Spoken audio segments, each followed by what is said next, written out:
Welcome to the Explainer. We all think saying thank you is pretty simple, right?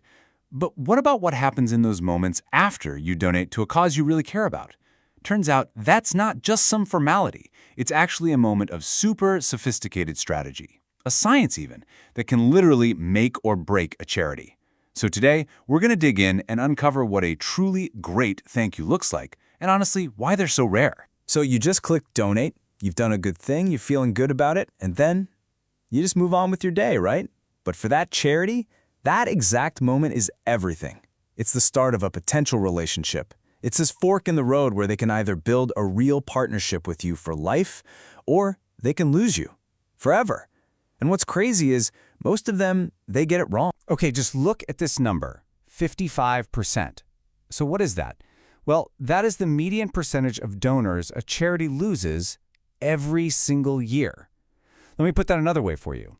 For every 100 new donors they bring in, they lose about 95 of their existing ones. It's this giant, leaky bucket of fundraising, And it's costing these causes billions. The number one reason for the leak? They're just not saying thank you the right way. And this quote right here from the Institute for Sustainable Philanthropy, it's a total game changer. It says if the donor does not feel adequately thanked, the acknowledgement has failed, and get this, even though it may produce a second gift. Whoa, that just completely reframes the whole point, doesn't it? A thank you isn't just about trying to get another donation out of you, it's about making you feel validated in your choice, making you feel good about who you are for giving in the first place. So the big question is, why are so many organizations so bad at this? It's a billion-dollar question for sure. But the answer is, well, it's surprisingly simple. It all boils down to a really basic problem with their mindset. They see thanking you, the donor, as a cost that they need to keep as low as possible, instead of seeing it for what it really is, an investment in your future support. So you've got these two different camps, right? On one side, you've got the cost center view. For them, saying thank you is just a chore. It's an operational expense, a line on a spreadsheet. But then you have the investment view. And the most successful organizations, they get this. They understand that a thank you is this huge opportunity to build a real relationship with you, and that's what secures that long-term, sustainable support. All right, so let's dig into the first big evolution here. We could call it Relationship Fundraising 1.0. This is where we see that first major shift in thinking, from the thank you being a boring old chore to it being a masterclass in customer service. You've probably heard of Zappos, the online shoe company, right? They built a billion-dollar business based on what they call wow service. And their principles? They're like a perfect roadmap for charities. Things like don't measure call times or use scripts. See every single phone call as an investment. And for goodness sake, don't hide your phone number. It's all about making you, the donor, feel heard and valued, not just processed like a number. Okay, let's really break this down, because a simple letter can tell you everything you need to know.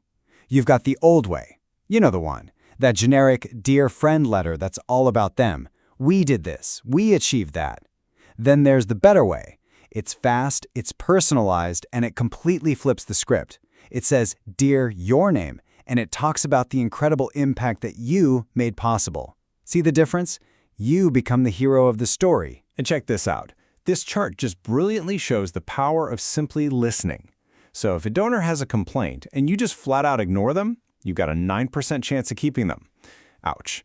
Now, if you listen, but you don't actually solve their problem, that number doubles to 18%. Better, but still not great. But what if you solve their problem and you do it right away? Your attention just skyrockets to 81%. It just goes to show you, handling a complaint well is one of the most powerful ways to build loyalty that a charity has in its toolbox. But look, fantastic customer service. It's super important, but it's not the whole story. The next big leap in understanding how to build these relationships, well, that comes from psychology.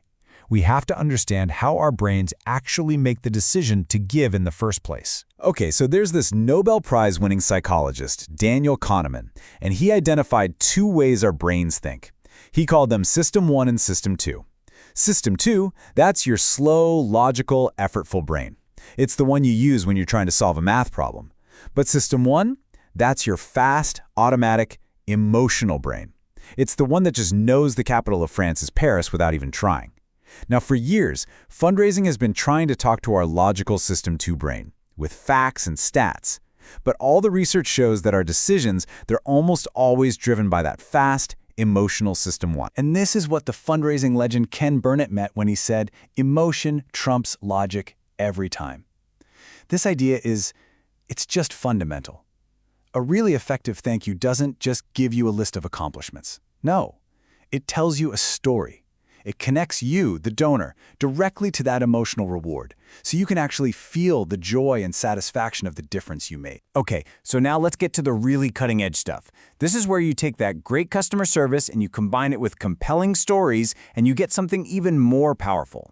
It's this major shift from focusing on the donor's action, the gift, to focusing on their identity. Welcome to the world of philanthropic psychology. So here's the key difference, right?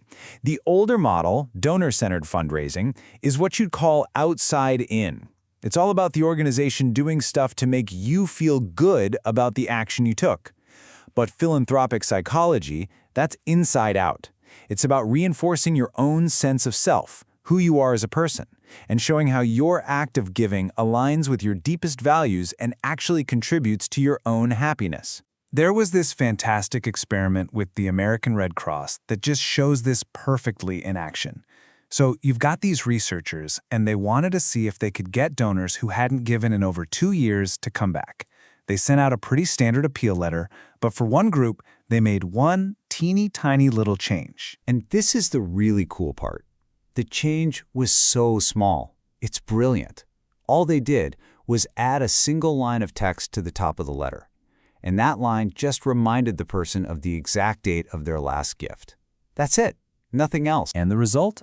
A huge, significant increase in donations from that specific group. So why did that work? Well, just by reminding people of their past behavior, reminding them they were once a Red Cross donor, it reactivated that part of their identity. It nudged them to act in a way that was consistent with the kind of person they already see themselves as. This technique actually has a name. It's called identity priming, and it is an incredibly powerful psychological tool. It works because it's not just acknowledging the gift, it's acknowledging the person behind the gift, their character, their values, their role as a supporter. It's about making someone feel seen for who they are, not just for what they did. So really, we can think about thank yous on a kind of scale. You've got level 1, which is, just a basic receipt. Level 2 is when they get personal. Level 3 is a thank you so good it actually brings in a second gift. But the real goal, the ultimate prize, is level 4. That's a communication that truly deepens the quality of your relationship with the charity, boosting your satisfaction, your trust, and your commitment. That is the Holy Grail. Okay, so what does this all mean for you, the person who's actually giving? Well, it means you now have a powerful new blueprint. You can start looking at the thank yous you get and instantly see which charities see you as a real partner and which ones are just, going through the motions. So, you can basically grade every thank you that lands in your inbox or your mailbox. Is it just basic? A timely but totally generic receipt? Okay, that shows they're efficient. Is it good? A personalized story about the impact you made? That tells you they're a good storyteller.